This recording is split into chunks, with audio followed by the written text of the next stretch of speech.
নমস্কার, আমি সোমা। আমার গল্প কথায় সবাইকে স্বাগত জানাই। তার সাথে নতুন দিনের একটা নতুন গল্প দেখার সবাইকে অনুরোধ করছি। এখন উটি ছেড়ে আমরা চলেছি কোয়েম্বাটোরের দিকে। আর কোয়েম্বাটোর যাওয়ার আগে একটু উল্টো পথে কুন্নুরটা ঘুরে নেব। আসলে আর পরে আসা হবে কি হবে না, ঘোরা হবে কি হবে না, তাই একটু দেখে নিচ্ছি। দুই একটা দেখার জায়গা আছে শুনলাম, তো সেইগুলো একটু দেখে নেব। কুন্নুর যাওয়ার পথে এই রাস্তাগুলো হয়েছিল আমার ভারী পছন্দের।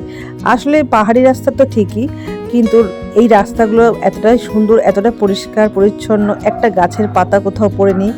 পরে জানলাম এইগুলো সমস্তটাই মিলিটারি এরিয়া, মানে মিলিটারি, বিশেষ করে মিলিটারিদের যে বাসভবন এটা হচ্ছে সেইখানে। এখানে সুন্দর সুন্দর কটেজ রয়েছে ওনাদের থাকার জন্য, এবং বেশ কিছু গলফ খেলার মাঠও দেখলাম। আমার কিন্তু ওভারঅল এই জায়গাটা খুব পছন্দ হয়েছিল। আর যেহেতু অনেক সকালবেলা আমরা বেরিয়েছিলাম, তাই কোনো প্রকারের ব্রেকফাস্ট করে হোটেল থেকে আর বেরাইনি। সাথে শুধু আমি নিয়ে নিয়েছিলাম আমার থাইরয়েডের যে ওষুধটা, সেই এলট্রক্সিনটা। এখানকার ভিউটা এত সুন্দর, তো আমরা এখানেই দাঁড়িয়ে খাবো ঠিক করেছিলাম। ওই যে লাল গাড়িটা, ওই লাল গাড়িটার মধ্যেই ব্রেকফাস্টের ব্যবস্থা হচ্ছে। তো এখানে সুন্দর ভিউ দেখতে দেখতে আমরা লিকার চা আর ম্যাগি নিয়ে নিয়েছিলাম। যদিও আমি যখন গাড়িতে ট্রাভেল করি, আমি খুব বেশি যে পেট ভরে খাই তা নয়, আমি একদমই হালকা ফুলকা খাই। এরপর আমরা চলেছিলাম আবার ডলফিন নোজের দিকে। তো বলেছে এই জায়গাটা নাকি খুব সুন্দর, তো দেখে গিয়ে কেমন। তো ডলফিন নোজ কত সুন্দর হবে জানি না, কিন্তু আমার চারদিকের যে টি গার্ডেন, এই টি গার্ডেনগুলো দেখতেই আমার মনটা ভরে যাচ্ছিলো, এত সুন্দর লাগছিল দেখতে। আমি অবশ্য আগেও শুনেছিলাম যে উটির টি গার্ডেনের থেকে কুন্নুরের টি গার্ডেন বেশি সুন্দর। আর এই দেখো আমরা পৌঁছে গেছি সেই ডলফিন নোজের জায়গাটা। আর এখানে কি সুন্দর সুন্দর এই ফুলগুলো ছিল ফুটে, প্রচণ্ড ভালো লাগছিল।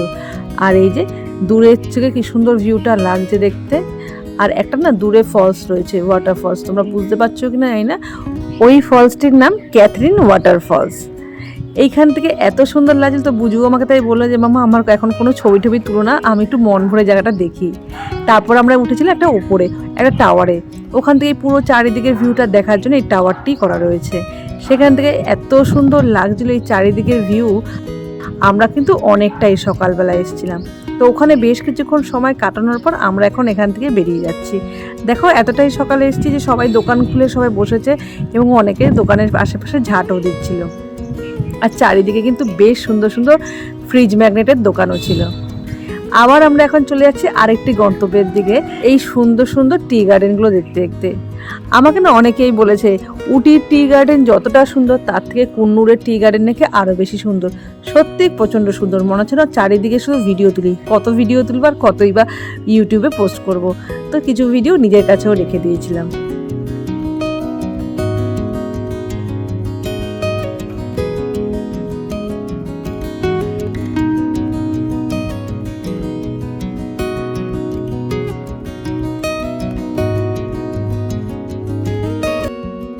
আর এরপর আমরা এসেছি একটা জঙ্গলে।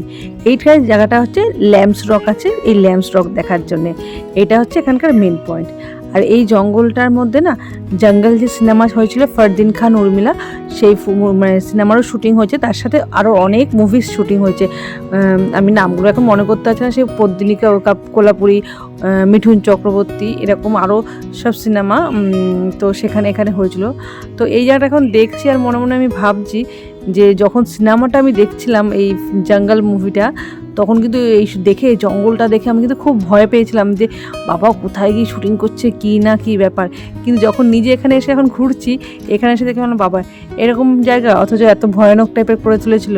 তো যাই হোক, এই চারিদিকে এরকম রক্সগুলো রয়েছে, সেই রক্সের উপর অনেক জায়গাতে আমি উঠে ছবিও তুলেছি। তো এখন যাচ্ছি আমরা এই দিককার মানে সমস্ত পর্ব মিটিয়ে এখন কোয়েম্বাটোরের দিকে। তো রাস্তা দিয়ে যেতে যেতে এত সুন্দর এই গাছটা ছিলাম না, এটা একটা বগনবিলিয়া গাছ। আমার বগনবিলিয়া সবসময় খুব পছন্দের, এত সুন্দর লাগছিল দেখে, তো ওরই আমি ভিডিও করছিলাম। আর আমাদের গাড়িগুলো না খুব ধীর গতিতে এগাচ্ছিলো, সামনে প্রচণ্ড জ্যাম ছিল। ওই দেখো টিকিস টিকিস টিকিস করে গাড়িগুলো এগাচ্ছে। আসলে আমাদের এখান থেকে এখন বেরোতে হবে কোয়েম্বাটোরের দিকে। আমরা কোয়েম্বাটোরে গিয়ে থাকি যে সে ব্যাপারটা সেটা বেশি থাকবে না, ওখানে যাচ্ছি পার্টিকুলার একটা কারণের জন্যে। তো সেটা একটা জিনিস দেখার জন্য, সেটা হচ্ছে, তো দেখো এই বলতে বলতে আমরা এখন পৌঁছে গেছি কোয়েম্বাটোর, অনেকটা সময় কাটিয়ে নিয়েছি। তো কোয়েম্বাটোর পৌঁছে আমরা এখন আগে এসেছি আমাদের এই হোটেলটায়। এই হোটেলটা আগেই আমরা বুক করে রেখেছিলাম।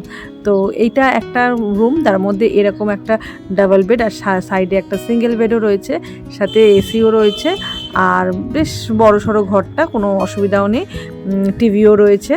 তো আইপিএল খেলা চলছিল সেই সময়, তো আইপিএল দেখার সুযোগ সুবিধা হয়ে গেছে।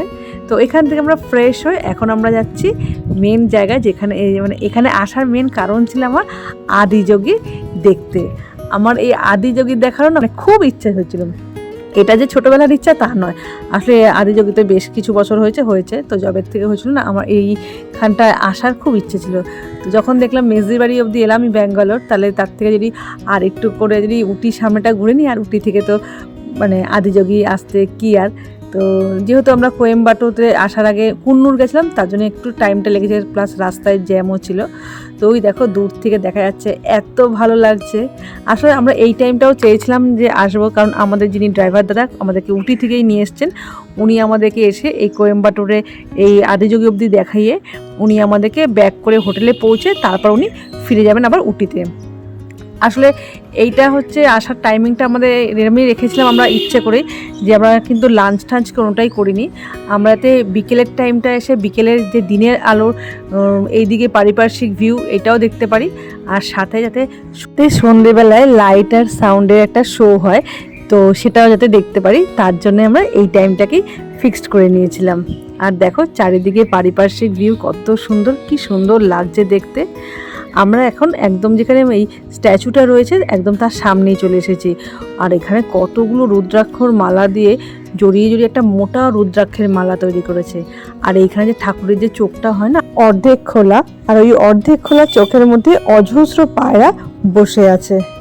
আর দেখো চারিদিকের ভিউ কত সুন্দর।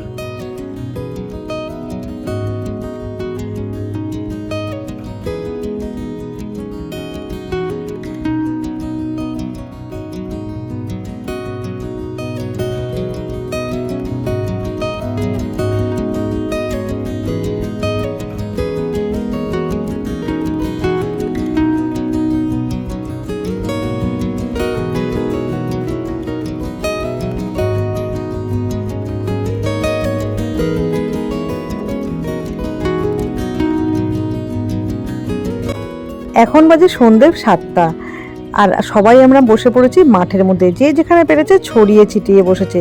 বিশাল বড় মাঠ, সেই মাঠে নানান রকম জায়গায় জুড়ে সমস্ত মানুষ বসে আছে। আবার কিছু মানুষ সামনে গিয়ে দাঁড়িয়ে দাঁড়িয়ে মোবাইলে যে দেখো লাইট দেখা যাচ্ছে, সবাই সেই ভিডিওগুলোকেও করছে, সাথে খুব চিল্লামিল্লি হচ্ছে।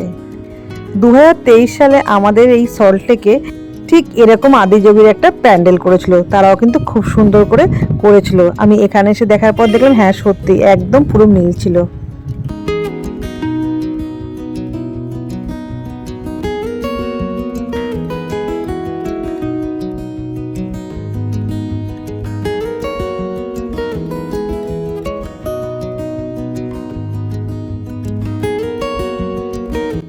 আদিযোগী দেখার মনের ইচ্ছা পূরণ হয়ে গেছে, আর আমাদের আজকের মতন কোয়েম্বাটোরের সফরও এখানেই প্রায় শেষ। কারণ এখান থেকে আমরা সোজা যাব এখন হোটেলে। শুধু হোটেলে থাকার কারণ এটাই যে রাত্রিটা আমাদেরকে এখানে কাটাতে হবে, কারণ আমাদের ট্রেন ব্যাঙ্গালোর ফিরে যাওয়ার পরের দিন সকালবেলায়, মানে আগামীকাল সকাল হলেই আমাদের ট্রেন। সেটা আবার শুধু সকাল নয়, একদম ভোর 6টার ভিতরে ট্রেন ছেড়ে দেবে। তো আমাদের অনেক অন্ধকার থাকতেই হয়তো বেরিয়ে পড়তে হবে, তার জন্য একদম আমরা স্টেশনের পাশেই একটা হোটেল ভাড়া নিয়েছি। কালকের ভিডিও আর কন্টিনিউ করিনি, একেবারে আজকে সকালবেলায়। এখন বাজে প্রায় 6টা, আমাদের ট্রেন ছেড়ে দিয়েছে, আস্তে আস্তে বাইরের আলো ফুটছে সবে। আর আমাদের ট্রেন এখন ছুটে চলেছে ব্যাঙ্গালোরের দিকে। তো আমরা মেজদির বাড়িতে আজকে পৌঁছাতে হয়ে যাবে প্রায় 12টার মতন। তো আজকের দিনটা ওখানে রেস্ট নেব, আর কালকের দিনটা একটু রেস্ট নেব, নিয়ে পরশু দিন আমরা আবার আমাদের কলকাতার উদ্দেশ্যে রওনা দেব। আর এই একটা মজার ট্রেন, আমি প্রথমবার চললাম এরকম 3তলা ট্রেনে। ওই দেখো উপরে একতলা, আমরা বসেছি দোতলায়, আর আমাদের নিচেও কিন্তু আরেকটা ফ্লোর রয়েছে। তো 3তলা ট্রেনে আমি এর আগে কখনো চড়িনি, তো এরকম ট্রেনে প্রথমবার চললাম, বেশ ভালো লাগলো। তো তার সাথে আমি আজকের মতন বিদায় নিচ্ছি, আবার দেখাবে পরবর্তী একটা অন্য কোনো গল্প নিয়ে। তোমরা সবাই ভালো থাকবে, আবার দেখা হবে।